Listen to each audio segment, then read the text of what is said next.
Mega evolutions are coming back to the Pokémon core games with Pokémon Legends ZA.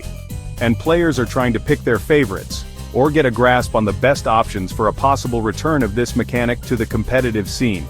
In this list, players will find the worst Mega evolutions ranked from worst to more viable to pick as their mains. This classification was made according to their stats, competitive viability in duos and singles, moveset, strategy, and exploitable vulnerabilities like type and counters. It is important to mention that official stat values are read as the last appearance of these Pokémon in core games, but these values might be subjected to change once Pokémon Legends ZA releases. Hey guys, it's Mark here from blisseyhusband.net. Number 1. Mega Audino. Used to be a good option thanks to its ability, but now its advantage is gone. HP 103, Attack 60, Defense 86, Special Attack 60, Special Defense 86, Speed 50. Audino has always been a supporter Pokémon, and during certain stages of the competitive scene, it's shown as one of the best healer Pokémon in the roster. But as time went by and more viable options like Blissey, Comfey, and Roserade gained relevance, its Mega evolution became obsolete. One of the main issues about Mega Audino is stat-related since it only adds some extra defense, special attack, and special defense, while also eliminating one of Audino's main advantages, the normal monotype. So, Mega Audino in the current meta and probably after the release of Pokémon Legends ZA, is the worst Mega evolution, with limited access to viable competitive moves of the Fairy type, and is outperformed by 70% of the roster in terms of speed. If any of the Mega evolutions is screaming for a stat boost, that is Mega Audino. Number 2. Mega Banette. Great ability but poor stat distribution. HP 64, Attack 165, Defense 75, Special Attack 93, Special Defense 83, Speed 75. Mega Banette can be intimidating at a glance, but those who are embedded in the competitive scene know all too well that looks can be deceiving. With a measly 64 HP base and laughable defenses, it is by far one of the squishiest Megas in the game. Due to its extremely low speed, it is easily countered by any dark type, and its lack of good stab moves makes its viability as a wall breaker questionable. At the end of the day, stat distribution didn't work so well for Mega Banette, and its 165 attack is wasted on a Pokémon that doesn't have too many base power moves. Its only redeemable feature would be its Prankster ability, which could potentially turn Banette into a status delivery, but its only good move for this is Will-O-Wisp. And there are many Pokémon in the competitive scene that can counter Burn, plus Lumberry, yet another Mega that should receive a considerable buff if it ever returns. Number 3. Mega Abomasnow. Good offensive, bad speed, and X4 vulnerability. HP 90, Attack 132, Defense 105, Special Attack 132, Special Defense 105, Speed 30. Mega Abomasnow is one of those situational Megas that can really pack a punch, thanks to its access to powerful stab moves like Blizzard, Wood Hammer, and Ice Shard. Its Grass-Ice dual type made it one of the most notorious picks for competition for the past decade, but its X4 disadvantage against the top picks for Fire-type fast attackers, especially Cinderace, Incineroar, and Talonflame, would turn this Pokémon into charcoal in one move, especially due to its lack of speed and subpar HP. At the end of the day, Mega Abomasnow is situational at best, thanks to its access to many coverage moves. It can even learn Earthquake and viability for smack builds using Speed EVs and its Swords Dance Wood Hammer combo.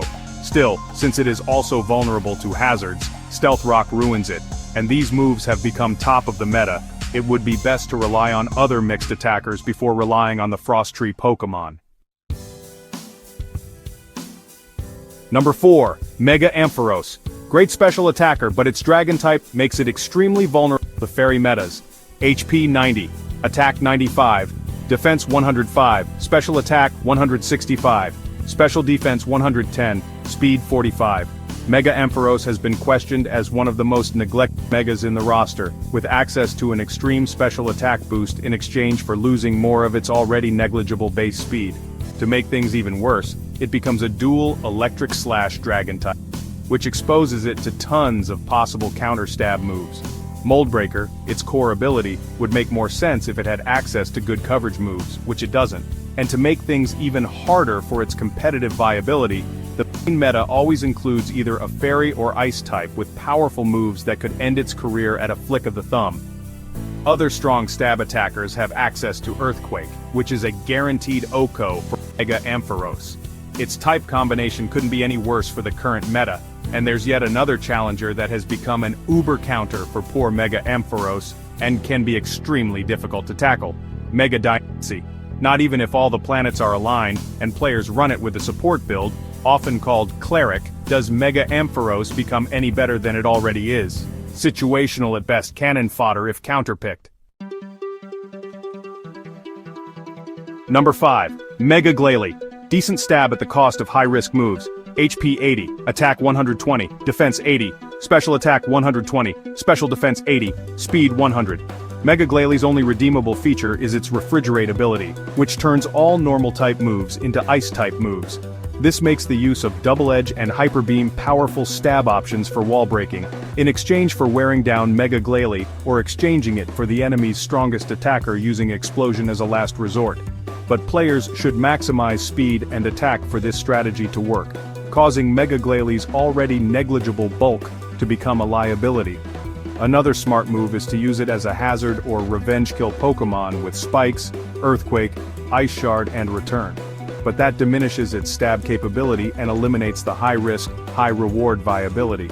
So, in the end, Mega Glalie is situational at best, and a hard Pokémon to master in the competitive scene since it suffers greatly against bulky Pokémon like Vaporeon, Blastoise and Slowking, or the powerful attacker Delphox that can banish it with a single stab move. It has subpar stats for a Mega Evolution, which could use a boost, though from the only 3 Pokémon that can use Refrigerate, it is the best choice. Number 6. Mega Camerupt. Slow glass cannon, good stab but has tons of counters.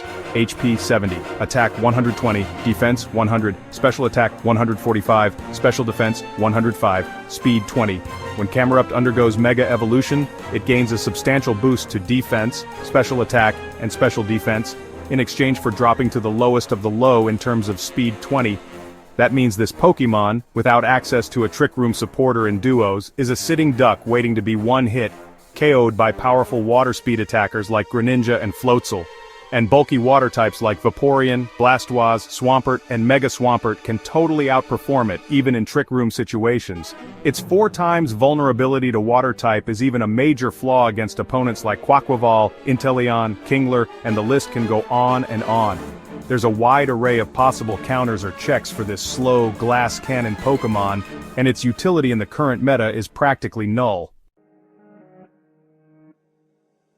Number 7. Mega Steelix. Situational, bulky but still easy to counter. HP 75, Attack 125, Defense 230, Special Attack 55, Special Defense 90, Speed 30.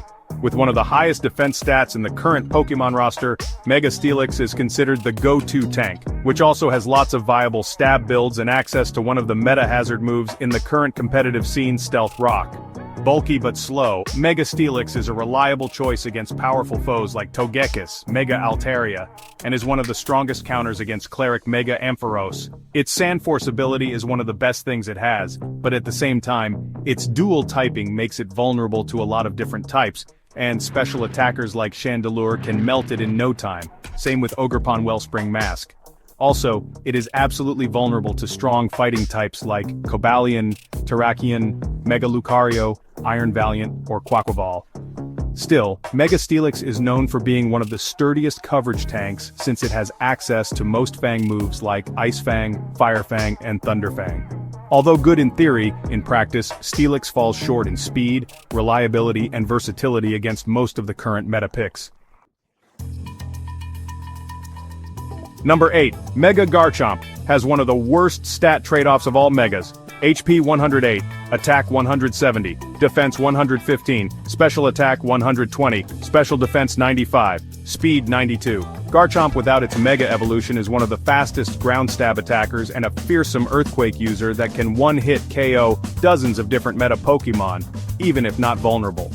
When it evolves into Mega Garchomp, it loses one of its best qualities since its base speed drops by 10. Sure, most players will say it is a good trade-off since it gains 40 points in attack, 20 in defense, 40 in special attack, and 10 in special defense for a measly 10 speed drop, but that is just what creates an opening for powerful dragon types like Haxorus, Hydreigon, and even Mega Charizard X, that will now outspeed Mega Garchomp, and will be able to break it apart before it can even set a Stealth Rock or use powerful boosts like Swords Dance. Still, another of its redeemable features is its access to a wide arsenal of coverage moves like Aqua Tail, Aerial Ace, Fire Fang, and more. All in all, Mega Garchomp is quite viable in competitive play, but only on paper. In practice, smart trainers use powerful fairy types like Clefable, Tapu Fini, and Tapu Koko, and that is enough to break Garchomp apart. If you enjoyed the video, don't forget to hit the like button, share it with others, and subscribe to the channel. Your support is what keeps us inspired to make more amazing content. We'll see you in the next video. Until then, take care and stay safe. Thanks for watching.